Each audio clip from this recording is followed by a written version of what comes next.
Hey guys, Gene here from the BSP Wrestling Show, here to bring you guys kind of sort of a rant video and kind of sort of a topic video. I want to talk about Bray Wyatt and Randy Orton, because this rivalry does not really make sense anymore. So we have Bray Wyatt, who has just been moved to Raw with the Superstar Shakeup, and we have Randy Orton, who's the WWE Champion on SmackDown, but they're going to face off this Sunday at Payback in a House of Horrors match that's not for the WWE Championship, because Bray Wyatt's now on Raw, so he can't fight for the title. So it's all misconstrued, but we're going to talk about that. So these two have been feuding since, I believe, around the beginning of September. I think it's been that long, because I remember going to SmackDown at the end of September, and Randy Orton hadn't joined the Wyatts yet.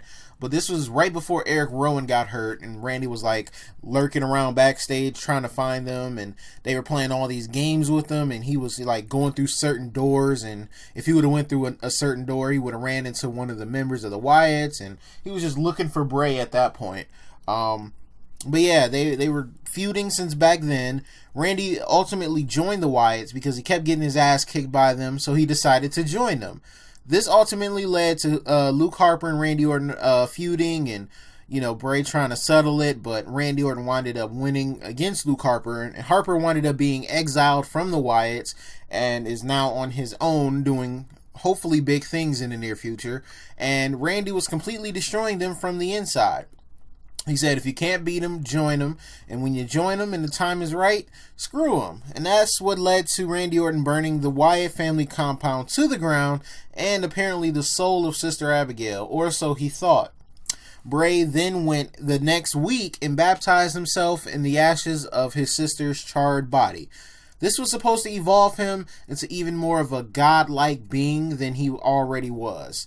So going into Mania, this was fine. I was okay with what they were doing. It kind of was weird, but Bray was going in as champion, and he was, looking good after coming back from his compound and, being completely destroyed and being vulnerable for the first time.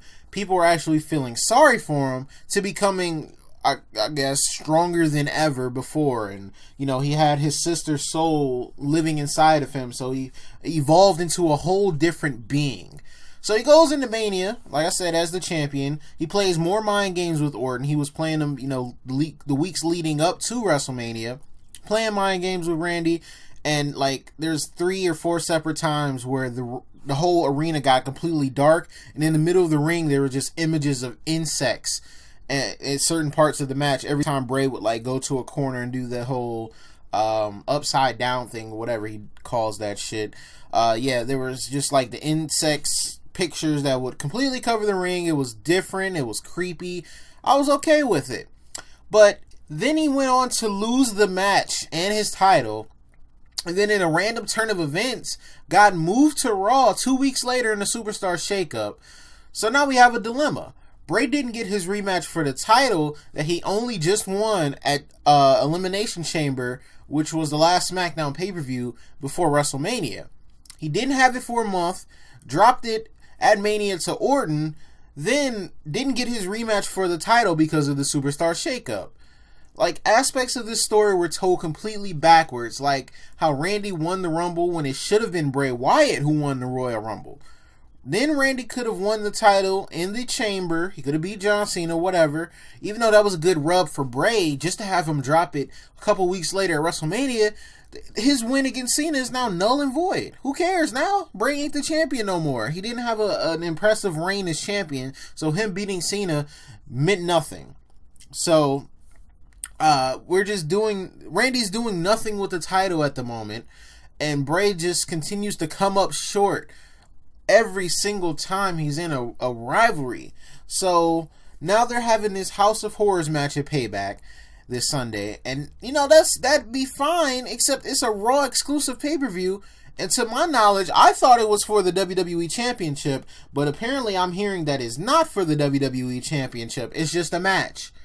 So I don't know what the point of having Bray face Randy, except to get his win back, but what does that win do when you have an absent Universal Champion on Raw, which is a whole different story I've ranted about countless times. And he doesn't get a shot at a major title until God knows when. What does his win against Randy actually do? Was he gonna beat the WWE champion and then go after the Intercontinental Championship? Like, is that his prize for beating the WWE champion? He gets to go after the Intercontinental Championship now. That doesn't make sense. And I'm like, at this point, this match is pointless because it doesn't do anything for either one of them. If Bray wins and goes after the Intercontinental Championship, then he's pretty much lowering himself a whole title. He's going from being a main event guy to going down to the mid card. But they're trying to build up the mid card on Raw as the top belt right now because Brock Lesnar took the title and just went back to Canada or wherever the hell he's residing at the moment. So that's just completely screwed. You don't have the Universal Champion. Even if he was beating people up, that's fine. But just the fact that Brock isn't there and they continue to put the title on him, I don't agree with that booking. But like I said, that's a whole different story. And then if Randy wins the match, what? It hurts Bray, but it does nothing for Orton. Who cares? He already beat him in Mania. He's just going to beat him again. That's just going to make Bray Wyatt look even worse than he already does. It's like, either way it goes, whoever wins this match, it doesn't matter. Because Bray won't be getting the title back, and Randy with the title is doing absolutely nothing. I can't wait till somebody takes that title off of him. I couldn't even care less if it was Jinder Mahal. Who cares? Just get the title off of Orton. I'm a huge Orton fan, but if he was heel Orton, I think I would care a whole lot more. But at this point, I just don't care. I really don't. Him being a face is doing nothing for me or SmackDown Live or the title. So that's just how that goes. But I don't know. So we have the actual match type House of Horrors. The House of Horrors match. Which they explained on Raw that they're going to fight out in the House of Horrors. And then they're going to wind up in the arena. Which lost me because I'm like, in Bray's promos for the past few weeks, he's been pushing the fact that Randy isn't going to leave the House of Horrors. So why the hell are they going to leave the House of Horrors? Well, he's sitting here saying Randy won't be able to leave. It's kind of making him less credible. It's kind of making him look stupid. Because if the match type means that they're going to fight there for a minute or wherever the hell they're fighting and then wind back up in the ring, then why would he say, you're not going to leave my House of Horrors? That doesn't make sense. What are we doing with Bray Wyatt here? I'm so confused. Now, we'll see if this comes out better at Payback. I'll give it a chance, like I do with anything on SmackDown. I'll give it a chance. I feel like the match is going to be good. But at this point, I just feel like it's pointless. And in terms of how they've built it up and how they explained it, it's just so confusing. This whole Superstar Shakeup messed up everything. Like, they could have had this match at Backlash. This could have been at Backlash, but I guess Raw needed a top champion to be there because Brock's not going to show up probably till SummerSlam. I don't know. It's just confusing, but let me know if I'm just tripping. Let me know if I'm just going crazy. Let me know in the comment section down below. Am I just crazy, or is just WWE backwards with their booking and then completely overdoing it to the point where it doesn't make any sense? Let me know, because I don't know if I'm just tripping or what. Let me know down in the comments. I want to hear your thoughts on this whole rivalry, because like I said, it started off good and now it's just confusing, and especially with the Superstar Shakeup, just made it even more confusing. So let me know what you guys think about that down in the comment section down below. Slap a like on the video if you guys enjoyed. I'll be reviewing SmackDown Live tonight.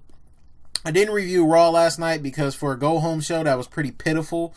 Everything about it I really didn't care about. So that's why there was no Raw review. I do apologize for that. I will be doing my Payback predictions video as well. So stay tuned for that. Probably Wednesday or Thursday. I'll be doing that pretty soon. I just want to thank you guys for watching. And I'll talk to you guys later on tonight for SmackDown Live. Peace.